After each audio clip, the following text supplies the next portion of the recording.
তো হ্যালো বন্ধুরা, good morning. এটা হলো আমার ট্রেন জার্নির সেকেন্ড দিন। হ্যাঁ, আমি এখনও ট্রেনেই আছি। তো যাই হোক, আজকের সকালটা শুরু হলো এরকম একটা ব্রেকফাস্ট দিয়ে, মানে কি বলবো, এটা খেতে জাস্ট অসাধারণ। 3 hours later. তো অবশেষে আজকের ট্রেন জার্নিতে এই ট্রেনটার লাস্ট স্টেশন ছিল এই খড়গপুর। এরপরে সোজা গিয়ে দাঁড়াবে হাওড়া স্টেশনে। এর মাঝখানে কোনো স্টপেজ দেবে না। A few moments later.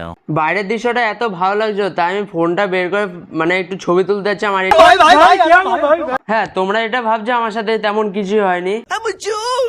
2 hours later. আমাদের হাওড়া স্টেশনে নামতে এখনো 3 ঘন্টা বাকি আছে, আর ততক্ষণ আমাদের ট্রেনে দুপুরে খাবারটাও চলে আসে। 3 hours later. অবশেষে দুপুরে খাওয়া কমপ্লিট করে ফাইনালি চলে এসেছি আমরা হাওড়া স্টেশনে। আর হাওড়া স্টেশন দিয়ে বেরিয়ে সামনে ব্রিজটা দেখছো, হ্যাঁ এটা কিন্তু আমাদের পশ্চিমবঙ্গের ঐতিহ্য, মানে সত্যি দেখতে খুব অসাধারণ। তারপরে গাড়ি করে প্রথমে গুমার চায়ের দোকানে আসলাম, এখান থেকে একটু গ্রিন টি নিয়ে নিলাম, আর গ্রিন টির টেস্টটা খুব অসাধারণ ছিল। তো আমি তো চলে এসেছি বাড়িতে, আর ব্যাঙ্গালোর সিরিজটা এখানে শেষ